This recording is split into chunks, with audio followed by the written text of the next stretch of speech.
Recebemos aqui na bancada do Plantão da Saúde para a nossa segunda entrevista do dia o médico Dr. André Gasparotto, que é cardiologista, intensivista e coordenador de UTI do Hospital Beneficência Portuguesa. Com ele nós vamos abordar em detalhes o trabalho de médicos intensivistas durante a pandemia. O Dr. André, ele também é autor de 2 livros, este aqui, ó, Infarto antes, durante e depois, Quebrando Mitos, e do outro livro, Cirurgia Cardíaca, como encarar de peito aberto. Já estou com os meus 2 aqui, eu e o Celso, para a gente estudar muito. Doutor André, seja muito bem-vindo aqui ao Plantão da Saúde. Eu queria perguntar para o senhor o seguinte: o senhor é responsável por 20 leitos de UTI, né? Uma responsabilidade imensa. Eu queria que o senhor contasse para a gente um pouquinho da sua rotina nessa linha de frente. Que o senhor que é um herói, o senhor, toda a sua equipe lá da Beneficência Portuguesa e de todos os hospitais aí. Qual é a maior dificuldade que vocês enfrentam? Seja bem-vindo. Boa noite, obrigado pelo convite. Boa noite. Celso, Michele. Bem, as dificuldades são imensas. Na verdade, eu sou responsável por 20 leitos de UTI destinados a paciente Covid e tenho outros leitos também de UTI cardiológica. Eu diria para você que, primeiro que eu não gosto muito da palavra herói, o herói está muito próximo ao vilão. Então, nós somos técnicos. Mas é muito complexo. Há 15 anos eu vivo cuidando de pacientes de alta complexidade. Isso para mim é um prazer. Mas, neste caso específico, quando eu chego no hospital, eu penso, será que hoje eu vou me contaminar? E quando eu saio, eu penso, será que hoje eu estou saindo contaminado? E vou contaminar minha família. É uma situação triste. Por outro lado, eu me sinto um privilegiado por poder estar ali nessa linha de frente. Tenho um grupo inteiro comigo, né? Médicos, enfermeiros, e eu tenho essa liderança dentro do grupo, mas a gente vê pessoas morrerem, colegas morrerem. Hoje, na estatística do país, temos 113 médicos mortos, não sei quantos enfermeiros, técnicos de enfermagem, fisioterapeuta. É difícil. Doutor, é muito difícil e pior ainda ver que muitas pessoas não estão levando a sério, acham que o vírus é uma criação ideológica ou que existe uma conspiração para derrubar poderes e sistemas econômicos e tudo mais. E como o senhor está no dia a dia, a gente acabou de conversar com o doutor Luiz, que trabalha com idosos, mas eu dei um dado aqui, 69% dos mortos são idosos, mas tem outros 31% que são mais jovens.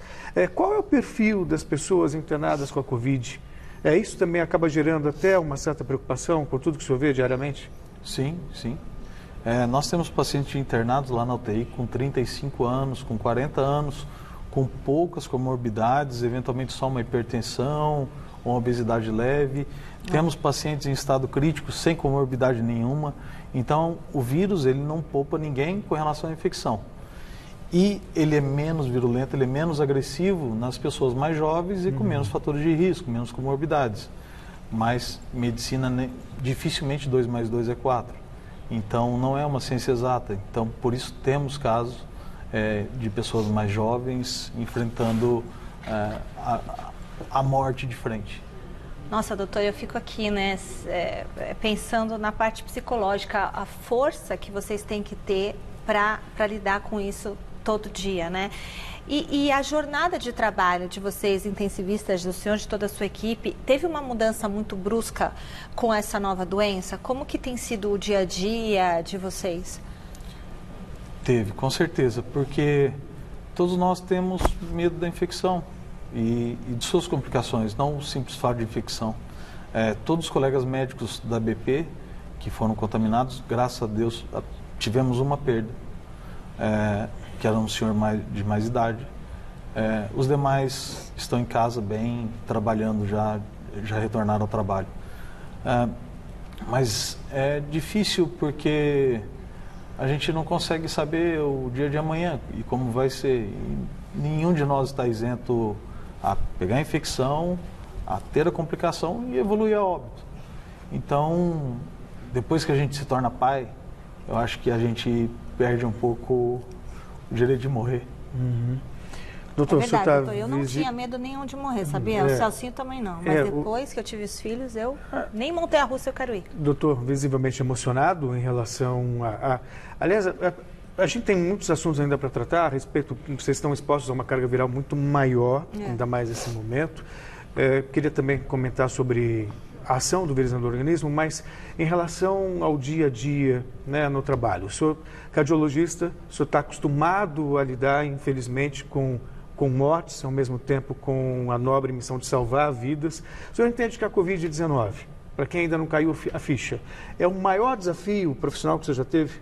Eu não tenho dúvida alguma e espero que não surja um desafio maior do que esse. Porque é sem dúvida alguma, para todos nós da área da saúde, não só médico, fisioterapeuta, enfermeiro. Para você ter ideia, temos pacientes internados que morreu 2 familiares do paciente. E temos TV na frente dos leitos. Então, é o dia inteiro vendo algo sobre o coronavírus. Então, isso é desgastante para todo mundo. Então, os pacientes não estão recebendo visita, as visitas são os nossos boletins, as nossas conversas são por telefone. Eu ainda não tive o desprazer de ter que ligar para uma família para falar a notícia de óbito por telefone. Dar notícia de óbito parece uma coisa rotineira, mas não. O que é rotineiro para a gente é dar alta para o quarto e depois ir para casa. É isso que acontece em mais de 97% dos pacientes que se internam na UTI. Mas nesses 3%, a gente também sofre. É óbvio que não tem comparação o sofrimento nosso com o sofrimento familiar. Mas eu acho que essa carga emocional de ter que dar notícia por telefone, ela é muito grande, ela é muito complexa. É ruim também para o paciente que não pode ser, ou para o familiar que não pode se despedir e tudo isso. Diga-me. Doutor, a questão o Celso tinha falado, né, da carga viral. Para o nosso telespectador entender, o que é essa questão da carga viral? Que a pessoa fala assim, se eu estiver exposto a uma carga viral alta, o que é uma carga viral alta, uma carga viral baixa? Que isso pode influenciar na contaminação e no modo como a pessoa desenvolve essa doença. Pode ser uma forma mais leve, se for, sei lá, eu peguei o copo, tenho uma carga viral pequena, é isso? Ou de repente fiquei conversando 2 horas com uma pessoa infectada e vou recebendo muitos vírus. Ou num processo de intubação, quando... Sim. Bom, a gente sabe o seguinte, que digamos que hoje, digamos que hoje eu esteja infectado. Não vai estar, senão nós hoje eu me contaminei. A chance de eu transmitir para vocês é pequena, porque a quantidade de vírus que eu vou ter no meu corpo, ela é pequena. Tá. O que a gente chama de período de incubação varia entre 5 a 7 dias, que é o período do momento que houve a infecção até o início dos sintomas. Tá. Quando se inicia os sintomas, aumenta a chance do infectado transmitir a doença. E quando o paciente está em formas mais graves da doença, significa que a virulência do vírus ela está sendo muito maior. Então, esse paciente, ele é o maior possível transmissor da doença. Nós, na UTI, fazendo o procedimento, obviamente nós estamos usando todos os equipamentos de proteção individual, mas quando você está em uma intubação orotraqueal, por exemplo, é o momento mais crítico, porque é ali que pode ter muita dispersão de gotículas, secreção, então o paciente tem que estar bem sedado, para ter segurança para toda a equipe, não só o médico, mas o enfermeiro, o fisioterapeuta que está ao nosso lado. Esse é um momento, sem dúvida, bastante crítico. E aí o senhor fica tenso, né? Aconteceu com você, Celso, e com o senhor? Não sei, porque, por exemplo, vou dar um exemplo. Ontem à noite, eu comecei a tossir.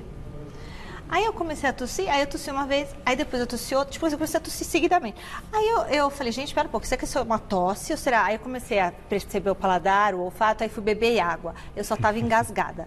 Mas a gente começa a ficar muito preocupado com os sintomas, né? E o senhor teve alguma coisa que pudesse falar assim, eu tô com medo de que possa ter contraído? Assim, às vezes uma dor de cabeça, por exemplo, uma dor de garganta, tudo você começa a achar, não é? Eu estou vivendo, assim, eu não sei, eventualmente eu até esqueço que dia da semana é, eu estou trabalhando de segunda a segunda. Mas aconteceu uma madrugada que eu acordei 4 da manhã com uma crise de tosse. Eu falei, meu Deus. É agora. Peguei. Aí eu senti aquela pirose e tal, que é aquela queimação no esôfago. Eu falei, nossa, graças a Deus. Que bom. Tomei uma água, tomei um remédio para o estômago e melhorou, passou, eu não tive mais sintoma nenhum. Mas a gente fica assim apreensivo a todo momento. A partir do momento que a doença vai vai acontecendo, vai acometendo algumas pessoas, algumas verdades também sobre o vírus se tornam mais claras e evidentes. Por exemplo, antes, no início da pandemia, muitos médicos, né, meio que subestimaram a capacidade, a letalidade do vírus. Depois ficou aquela ideia de que era uma doença só do ponto de vista respiratório, que atacava só pulmão, e de repente a gente vê, ataca pulmão. A Michele mesmo lembrou com o doutor. Intestino, coração, exatamente. E cérebro. Os rins, que é algo que muita gente também não... Sim, ele traz especialmente a falência renal, né, doutor? Sim. Então, isso é uma coisa que eu tenho visto pouca TV, seja aberta, fechada. Até pela correria, né? Pela correria, tem feito muitas teleconferências com o pessoal da Europa, dos Estados Unidos. E eu questionei no início, quando estava começando aqui no Brasil, um dos questionamentos que eu fiz é por que ninguém fala sobre diálise. Todo mundo só fala sobre ventilação mecânica. E a gente sabe que desses 5% dos pacientes que vão se tornar graves, vão necessitar de leitoterapia intensiva, 30% a 40% desses pacientes irão necessitar de diálise. Então, essa é a estatística que nós temos, não só no Brasil, mas no mundo. E eu me pergunto, está toda hora sendo falado sobre ventilador, compra do ventilador, compra do ventilador. Eu juro para vocês, eu não vi uma vez alguém do Ministério, ou seja, de onde for, falando sobre essa preocupação renal. O que adianta eu oxigenar o paciente se ele tiver falência renal, ele não conseguir eliminar as escórias, tudo que é necessário, porque precisa de uma máquina para fazer isso por ele. Nossa Senhora. Ele vai morrer. Isso é muito grave, doutor, e é muito sério, verdade. Sim, isso. É muito grave. Eu não ouvi falar mesmo em nenhum lugar. E nem todos os hospitais estão devidamente... Não, precisa de um nefrologista, não é qualquer intensivista que sabe preparar uma diálise. Nós estamos, no nosso hospital, obviamente, um hospital muito grande, muito preparado. Nós estamos cercados de especialistas de todas as áreas. Eu não preciso me preocupar como que vai ser aquela diálise ou não. O nefrologista faz isso. Mas e aí afora? Como que... E até porque depois a diálise, eu não sei, pode deixar sequelas, né? Pode deixar sequelas, a questão da pessoa ter que fazer sempre. Mas pode, não, tem que salvar a vida, por isso que faz a diálise, né? Minha avó, quando foi para o seu pai também, teve que fazer isso, a hemodiálise. Bom, daqui a pouquinho a gente volta a falar com o Dr. André Gasparotto, médico cardiologista, intensivista, coordenador da UTI da Beneficência Portuguesa. Está lá na linha de frente, combatendo esse novo coronavírus. Vamos ver como que está o mundo do esporte? Nosso giro de notícias.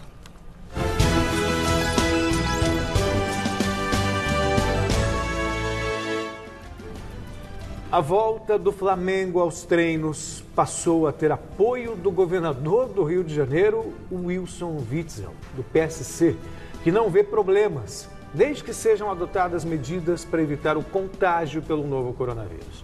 Mesmo assim, o clube precisará prestar contas à Justiça. E não é 1º de abril, né, Celso? Não Impressionante. O Ministério Público do Trabalho do Rio de Janeiro instaurou inquérito na última quarta-feira para apurar a conduta do Flamengo. A procuradora Valdenice Amélia Furtado analisa se a retomada das atividades está amparada em bases legais. O clube tem agora 5 dias para comprovar 3 pontos. Que os treinamentos não foram suspensos pelas autoridades competentes, que os procedimentos em relação aos trabalhadores contaminados e com suspeita de contaminação foram adotados segundo as recomendações da Agência Nacional de Vigilância Sanitária e quais medidas de combate à propagação da Covid-19 foram adotadas. Eu fico me perguntando em que país eles vivem. Depois do Flamengo, Bangu retomou as atividades nesta tarde com atletas passando por avaliações físicas em grupos separados. O clube da Zona Oeste do Rio de Janeiro realizou na semana passada 39 testes em jogadores integrantes da comissão técnica com 27 resultados negativos e 12 positivos para IgG. Que são aqueles que já tiveram contato com o vírus, mas não estão mais infectados.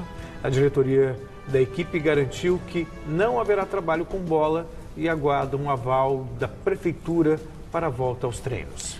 O vice-presidente do Comitê Olímpico Internacional australiano, John Coates, citou o Brasil ao comentar que não é possível garantir que a Olimpíada de Tóquio acontecerá em 2021, mesmo com o eventual desenvolvimento de uma vacina contra o novo coronavírus. De acordo com o dirigente, a presença de representantes de países que não estão conseguindo controlar o avanço da doença, como é o caso brasileiro, configura-se como o principal problema enfrentado hoje pela organização do evento e pode levar ao cancelamento novamente dos jogos. Aproveitando só o tema, e depois você pergunta, não é revoltante para um médico estar na linha de frente, vendo, com todo respeito, a desgraça acontecendo e pessoas irresponsáveis forçando a barra para a volta à normalidade, doutor? É uma situação difícil, né? É uma situação ímpar.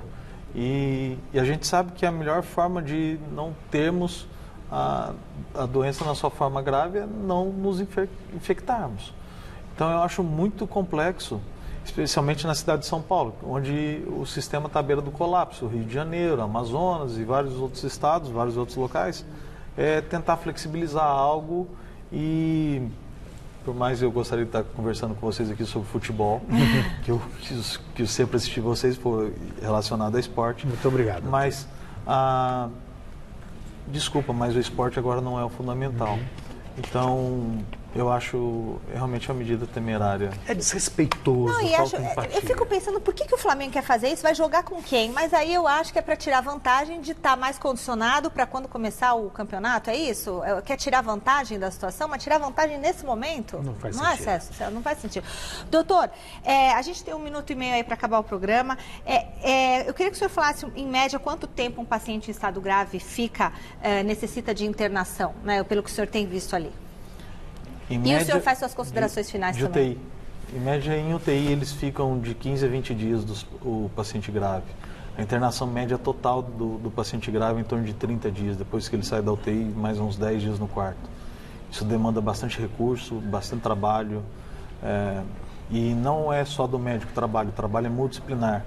Talvez vocês estavam falando sobre a cloroquina, que não vamos entrar no tema, mas, sem dúvida nenhuma, o melhor tratamento que temos é uma equipe multidisciplinar que trabalha junto e pensa da mesma forma. Por isso que a gente faz as nossas visitas diariamente, segunda a segunda, para traçar as metas diárias daquele paciente, de todos os pacientes que estão internados. Isso a gente sempre fez, mas agora, com mais cuidados, pelo distanciamento entre nós e com os EPIs, a gente traça as metas. Então, o melhor tratamento para o paciente é a conjunção de todas as outras especialidades e não só o médico. Todo mundo falando uma mesma língua, o que a gente não está vendo no Brasil, doutor. É verdade. Olha, agradecer muito aqui. Nossa, ele falou da cloroquina, eu queria perguntar tanto mais agora disso aqui no programa. Não dá tempo, porque teremos o Jornal da Gazeta, maravilhoso Jornal da Gazeta.